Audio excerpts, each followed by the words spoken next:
Mga kababayan nating seniors, kung kayo ay 60 o 65 pataas at umaasa sa inyong SSS pension, makinig kayo ng mabuti dahil mayroon akong napakahalagang balita na kailangan ninyong malaman ngayon na ngayon. Lumabas na po ang opisyal na schedule ng SSS pension para sa February 2026 at hindi lang basta schedule ito. May kasamang mga pagbabago na direktang makakaapekto sa inyong bulanan na kita. May magandang balita, pero may ilang detalye rin na kailangan nating pag-usapan ng masinsinan para hindi kayo maubusan ng pera o makaligtaan ang mga benepisyo na dapat ay para sa inyo. Alam ko po na marami sa atin ay umaasa lang sa pensyon na ito para sa gamot, pagkain, kuryente, tubig at pang-araw-araw na gastusin. Kaya naman, napaka-importante na alam natin kung kailan eksaktong darating ang pera, magkano ang matatanggap natin, at ano ang mga bagong patakaran na ipinatutupad ng SSS ngayong taon. Hindi po ito simpleng update lang. Ito ay tungkol sa ating kinabukasan, sa ating seguridad, at sa ating kapakanan bilang mga senior citizen na nagtrabaho ng mahabang panahon para sa bansang ito. Kaya nga nandito ako ngayon para ipaliwanag sa inyo ng malinaw tulad ng isang kaibigan na nakaupo sa tabi ninyo sa hapagkainan kung ano ang mga kailangan ninyong gawin, kung paano makakaiwas sa mga problema at kung paano naman makakakuha ng higit pang tulong mula sa gobyerno. Huwag kayong mag-alala. Tatalakayin natin ito ng dahan-dahan at malinaw para maintindihan ninyo ng lubos. Una sa lahat, pag-usapan natin ang opisyal na schedule ng payout para sa February 2026. Ayon sa pinakabagong announce ng SSS, ang pension payout para sa buwan ng February ay magsisimula na sa unang linggo ng buwan. Kung kayo ay miyembro na gumagamit ng ATM card or Union Bank card, ang inyong pera ay idedeposito ng direkta sa inyong account simula February 3.26 Monday. Ito po ay mas maaga ng ilang araw kumpara sa nakaraang mga buwan at ito ay dahil sa mga pagpapabuti na ginawa ng SSS sa kanilang sistema ng disbursement. Ang layunin nito ay siguruhing makatanggap kayo ng inyong pensyon bago paman ang gitna ng buwan, lalo na kung meron kayong mga bayarin na kailangan bayaran agad-agad. Ngayon, para naman sa mga seniors na pumupunta pa rin sa mga SSS branch o sa mga partner banks para kumuha ng pera ng cash, ang inyong schedule ay magsisimula ng February 5, 2026, Wednesday hanggang February 14, 2026, Friday. Mahalaga po na tandaan ninyo ang mga petsang ito dahil ang SSS ay mahigpit sa kanilang cut-off dates. At kung hindi kayo makakakuha ng pera sa loob ng itinakdang panahon, maaaring ma-delay ang inyong claim hanggang sa susunod na buwan. Alam ko po na marami sa atin, lalo na sa mga probinsya, ay mahirap pumunta sa mga bangko o opisina dahil sa layo o dahil sa kalusugan. Kaya nga pinapayuhan ko na kung kaya ninyo magtanong na sa inyong mga anak o apo kung pwede nilang tulungan kayong mag-set up ng direktang ATM deposit para hindi na kayo mahirapan bawat buwan. Ngayon, pag-usapan naman natin ang tungkol sa mga halaga ng pensyon. Marami ang nagtatanong magkano ba talaga ang matatanggap natin ngayong February 2026? Depende po ito sa dami ng inyong contributions noon pa nung kayo ay nagtatrabaho at kung gaano katagal kayo nag-contribute sa SS. Pero para maintindihan natin ito ng mas malinaw, bigyan ko kayo ng mga halimbawa. Kung ang isang senior ay nag-contribute ng mahigit 20 taon sa SSS at ang kanyang average monthly salary credit ay nasa PHP 15,000, ang kanyang monthly pension ay maaaring umabot sa PHP 6,000 hanggang PHP 8,000 depende sa formula na ginagamit ng SSS. Kung naman mas mataas ang inyong contributions at umabot kayo sa maximum na salary credit na PHP 30,000 o higit pa, ang inyong pensyon ay maaaring umabot ng PHP 12,000 hanggang PHP 18,000 bawat buwan. Ito po ay malaking bagay lalo na sa panahon ngayon na napakataas ng presyo ng bilihin. Ang mahalaga, huwag ninyong isipin na fix na ang inyong pension forever. May mga pagkakataon na ang SS ay nagbibigay ng mga adjustments o dagdag na benepisyo, lalo na kung may mga bagong batas na naipasa ng Kongreso. Kaya nga kailangan nating laging nakabalandra at updated sa mga balita mula sa SSS para hindi tayo maubusan ng impormasyon. Pero tandaan po ninyo, may mga pagbabago ngayong 2026 na kailangan nating pag-usapan. Una, ang SSS ay nag-implement na ng mas mahigpit na verification process para sa mga pensioners. Ibig sabihin, bawat taon o bawat 2 taon, kailangan ninyong mag-submit ng proof of life or certificate of existence para patunayan na kayo ay buhay pa at dapat pa ring tumatanggap ng pensyon. Ang prosesong ito ay ginagawa para maiwasan ang mga kaso ng fraud kung saan may mga tao na patuloy na kumukuha ng pensyon ng mga namatay na kamag-anak.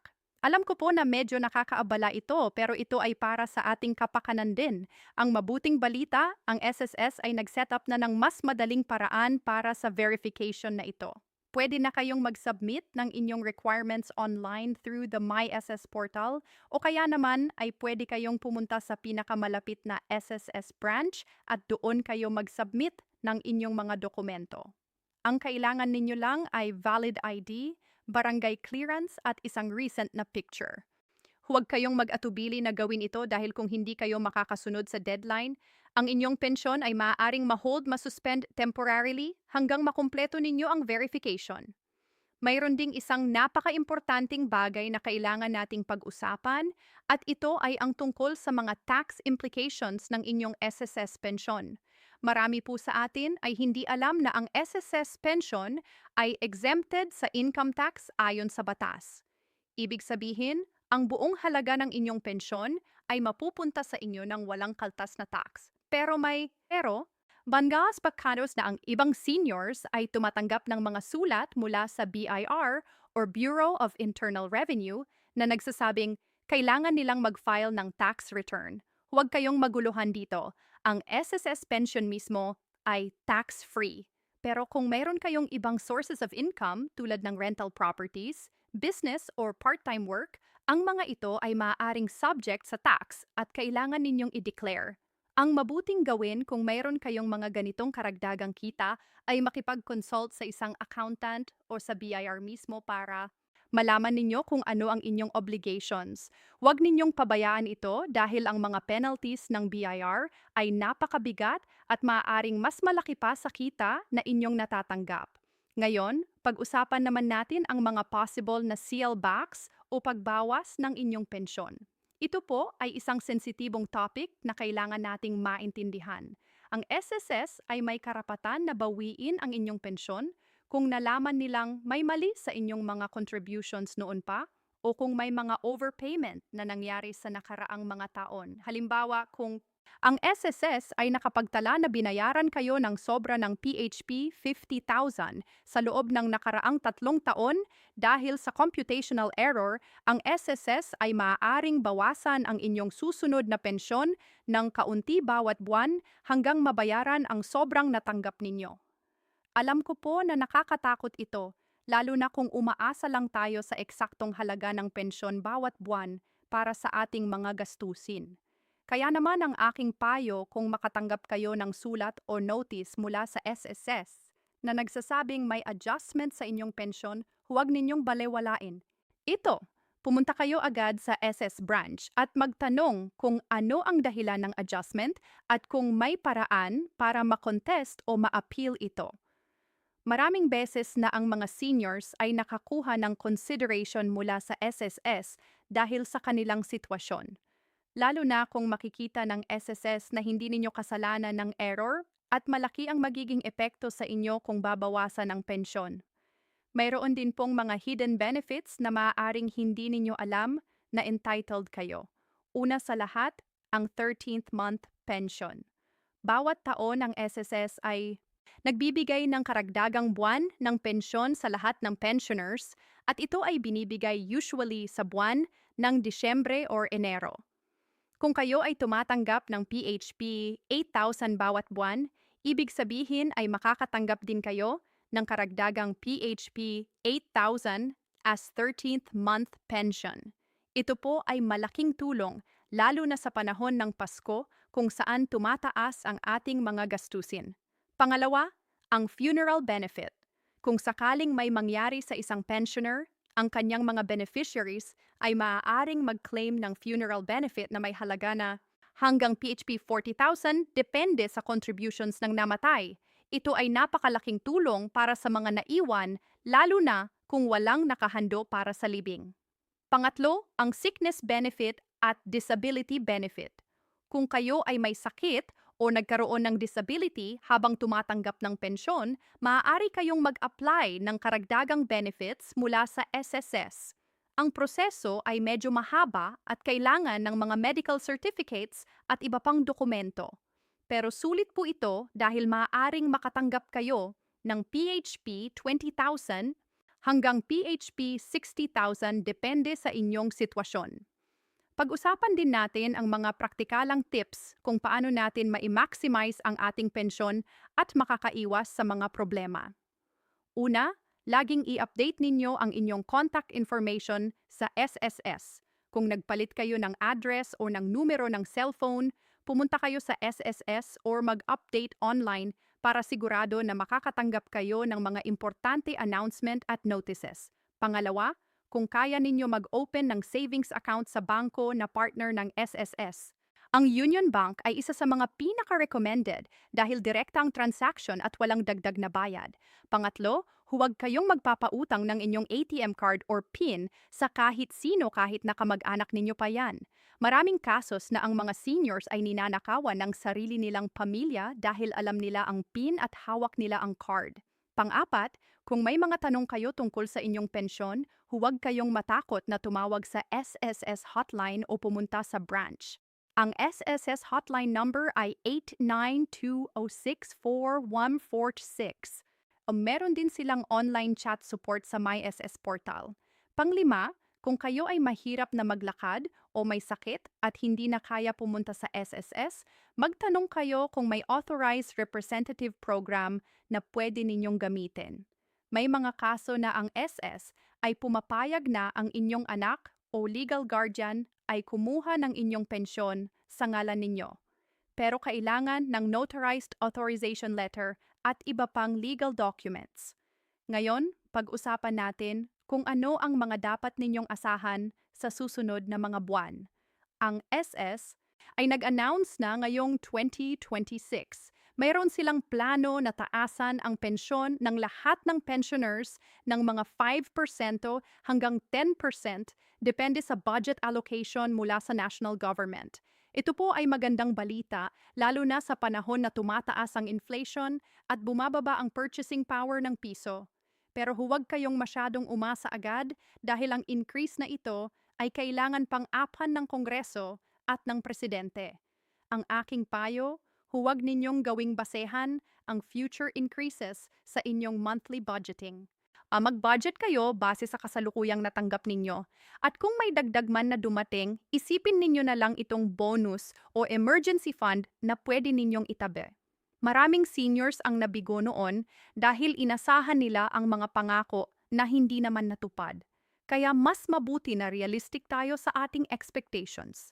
May ilang seniors din na nagtatanong kung pwede ba nilang i-loan ang kanilang pension o kung may program ba ang SS na pwedeng kuhaan ng advanced payment. Ang sagot po ay depende.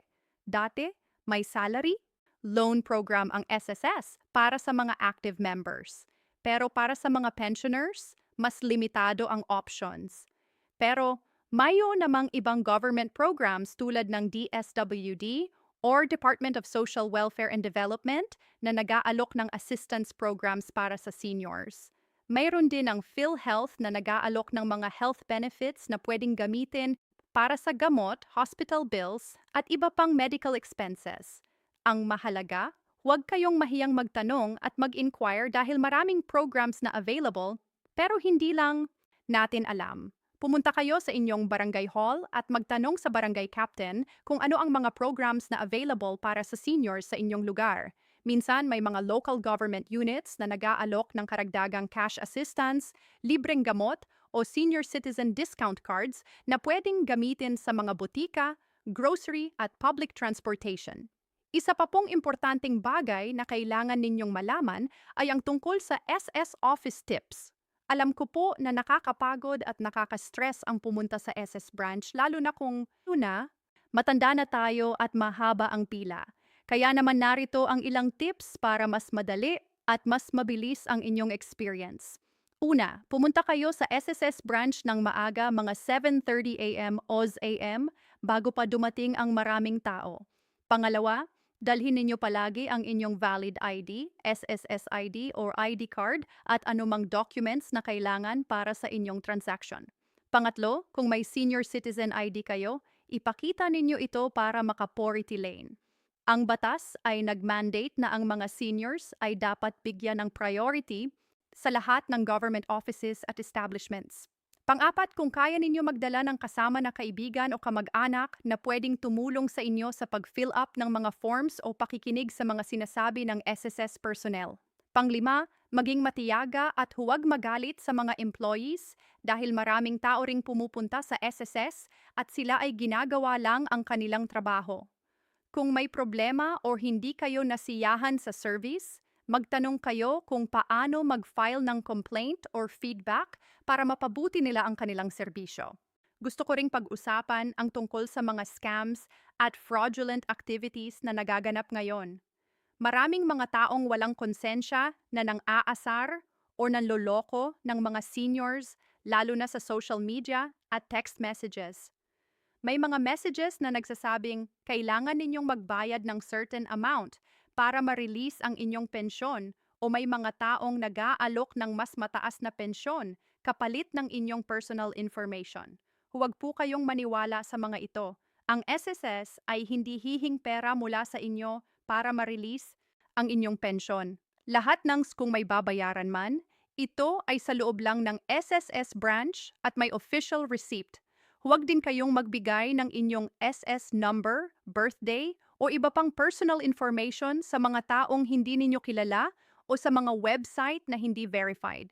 Kung may mga nakatanggap kayo na suspicious na messages o emails, i-report ninyo agad sa SSS or sa National Bureau of Investigation para sila ang bahala sa pag-imbestiga.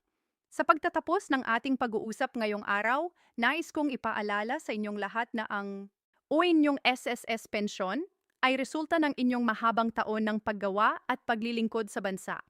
Kayo ay karapat-dapat sa bawat piso na inyong natatanggap at walang sino man ang dapat na mangasar o manloko sa inyo. Gamitin ninyo ang inyong pensyon ng maayos, mag-budget ng maingat at huwag kayong mahiyang humingi ng tulong kung kailangan ninyo. Maraming mga organisasyon at government agencies na handang tumulong sa inyo at ang inyong pamilya at komunidad ay nandyan din para suportahan kayo. Ang February 2026 pension schedule ay lumabas na at ito ay malinaw na malinaw. Markahan ninyo sa inyong kalendaryo ang February 3 para sa ATM deposits at February 5 hanggang 14 para sa manual claims. Huwag ninyong palampasin ang mga petsang ito para hindi kayo ma-delay. Mag-ingat kayo palagi. Kumain ng masusustansyang pagkain, uminom ng mga gamot ninyo on time, at manatiling healthy para mahabang panahon pa ninyong matamasa ang inyong pensyon at ang kasiyahan ng buhay. Salamat sa inyong pakikinig at sana ay nakatulong ako sa inyo ngayong araw. Hanggang sa muli, mga kababayan. Ingat kayo palagi at Diyos ay sumainyo.